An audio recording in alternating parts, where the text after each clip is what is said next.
Hi, this is Ben Daniel. I'm here at ArabPlast 2025, the second day.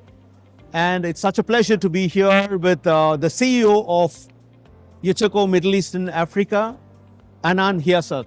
Hi, Ben. How are you? Good to see you. It's been a while. Yeah, it's been a while. Happy New Year. Happy New Year to you. All good? So how was 2024 for Uteco? Tell us. Can't complain. So it was a bit of a strange year, I would say. I would say it was a lot of success, especially with the new products and a lot of the new launches that we have had, especially here in the region. But it was also, I would say, a relatively challenging year. I would say like most of the packaging industry. The market was, I would say, a little bit unstable, so it was very difficult to predict what was coming. But honestly, could have been worse, so we can't complain. That's always a good thing. But fortunately for us, it was a success. It had its challenges, of course, but no success comes easy. So that was a very good year for us. Thankfully. Brilliant. Thankfully. Brilliant. Especially 2024 was the year of Drupa. Absolutely. I mean, you launched some new products. Absolutely. And I think that's what added a little bit to the challenge. Tell us more about the post-Drupa response from the market, because you had some very groundbreaking, innovative solutions that you showed. Tell us more about that. Yeah. Absolutely. So what was nice is with Drupa around the corner was a chance for us. I would say it's the first chance since COVID, really to really show the capabilities of the new Uteco that's been changing over the past 5-6 years.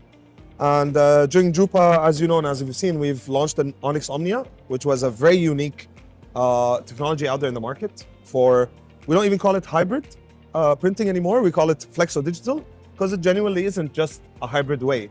Because in the market or historically, the word hybrid has been taken as digital supported by Flexo, whereas this was a very unique machine which can run in pure Flexo, in pure digital, or even in the combination of both. That's why we call it Flexo digital mode, at a speed of 400 and 300 meters per minute at such widths. It's something unseen in the market before. And the reactions, the awards we have won, and a lot of the attention that we got was groundbreaking, especially after years and years of not seeing real innovation in the market. I would say it was very unique. And last year as well, 2024 was the year we launched our new Flexo line, which was our Onyx Trace, which also was a big reason of our success we've had last year. Actually, it was, even with the challenges that the year presented, the technologies on those machines really confronted challenges that our converters had. So it was a perfect timing, if you want. Things done at the right time. Brilliant, brilliant. Yeah. Dwelling on that, tell us a little more about your alliance, the CA, Flexo CA. Yep. Absolutely. Yeah. So in Drupa, we officially launched it. It's a project that has been in the works for around a year and a half. But Drupa was the first event where we actually went public and we went all in. We actually created an alliance, a company called the Flex Converting Alliance, where the reason for this, and the word flex doesn't come from Flexo, it comes from flexibility towards our clients. The whole idea is to create an alliance of different companies across the different product lines that our clients and our industry needs, and create a full A to Z solution and become a partner of our clients rather than just a machine supplier. So part of this Flex Converting Alliance, of course, it was formed by Uteco, so it was the first to join, after which Vision joined us, who creates high-end quality inspection and camera inspection machines, as well as high-end automation systems, which we use across the board, across all the companies. Then after which, companies such as CMG, MAM, who's a historical player in the market for extrusion, we're talking about blown extrusion lines mainly, as well as BMIC for the converting lines as well. And much more to come, hopefully, before next time, when we sit down next year at the same time, we'll hopefully have way more news for you as well, for sure. Brilliant. Yeah. Brilliant. Anand, let us talk a bit. This is great news from a, let's say, company perspective and global perspective you've Definitely. given. So speaking of the Middle East and Africa region and also India, Yep. that's where you look after this Absolutely. huge region. Definitely. So Flexo is evolving and growing. Absolutely. I mean, what's your how do you gauge the transition, if I would say, from Gravio to Flexo? Quite a bit of customers are now investing in Flexo. Tell us more about this transition, or let's say this growth of Flexo. Okay. So actually, if you had asked me this question 5 years ago, you tell me in 2025, where do you think we are with this? I would tell you we would be at a way slower pace than we are actually now. I think the entire market was caught off guard. I think COVID had a very big part to play in this, about the transition of quality in print that Flexo has taken over the past couple of years. Previously, is even if you were interested in Flexo, even with all the advantages of Flexo, there were still the challenges of quality and the challenges, certain money challenges, I would say, be it volume, quality, and others, that you would have seen with moving from Roto to Flexo. So it was a bit more of a difficult choice to make. Actually, at the moment, we see a very big move into Flexo, which is, I would say, a little bit unfair to do because it's not really moving. It's just Flexo has taken its specialization in the market, where in standard flexible packaging, be it for purposes of shorter runs in the market, or even the quality that Flexo has achieved, which is, I would say, on par with Roto on the majority of the materials, has actually made people go to Flexo for certain markets, such as flexible packaging and everyday items, and at the same time still coexisting with rotogravure, where rotogravure still has specializations in certain markets, such as folding carton or even special seals or special lamination coatings and others, which Flexo can't achieve, and in my opinion can still never achieve in the next 5 to 6 years. So Roto is still coexisting with Flexo. I think what's been happening in the market is now each has taken its specialization. With certain markets, no one goes for rotogravure anymore, even though in the past they did. With other markets, no one even thinks to move to Flexo because of the specialization and the advantages that rotogravure gives. So I think it's now as we're coming to this equilibrium where it's a fair market for both, and there is a market for both, especially for us as Uteco. This is good news because we produce both. But I think it's more the client has become more aware of the advantages of each and where the sacrifice comes going for each and every type of technology. Brilliant.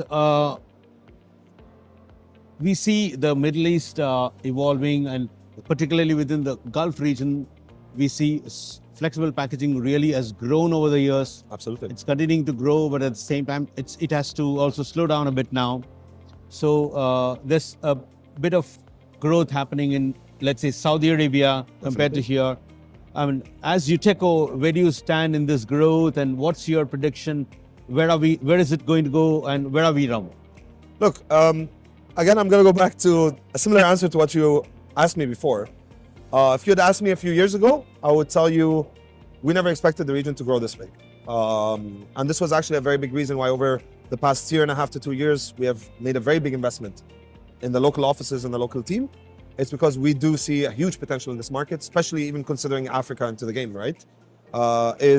Especially at a time where inflation is at higher than we've seen in tens of years, I would say, as well as geopolitical situations in the region as well as around the world.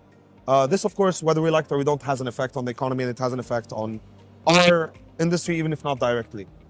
That said, however, the growth now is we are talking about regions that are economically growing. The GDP is growing and expected to grow, be it in Africa or even in the Middle East, especially Saudi, which you mentioned, in a manner that predictions of the future, even in economic studies, is outstanding. Meaning the populations in these regions are only going to grow, meaning the necessity for packaging is only going to grow. And this, of course, is better for everyone in our market, right? The only thing, and maybe we can take this even as a sort of advice, is it's one thing to enter into a market, and it's another thing to enter into a market in the proper way, right? Our market is not easy, especially when we talk about the printing side. There's a lot of knowledge and a lot of process that needs to be done. In my opinion, the way the market is happening is now competition is becoming very high, where clients who are taking the right step and doing the right process have a chance to succeed from now till the 10 years, and it's a massive growth until then. Whereas now I think is a time where competition is so high that I would say most of the companies here need to have a proper strategy in mind, otherwise it becomes a little bit risky.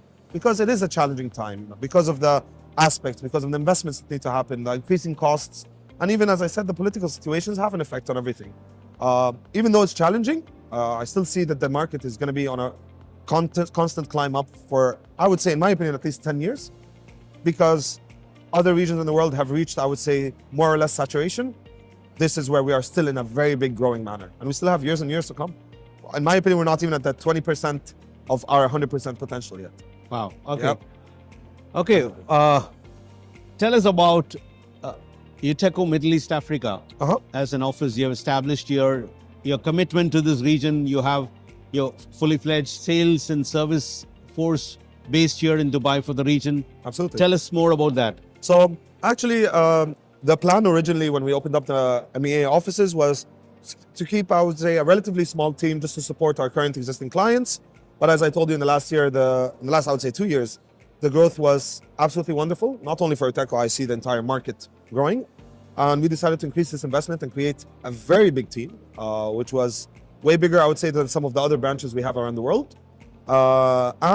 Even growing our local sales force as well, where we hired, even our latest hire was Mr. Andrea Angeli, who became our sales director here for the Dubai offices, due to the fact that the region needs more attention. Clients deserve more attention because of the growth they're getting.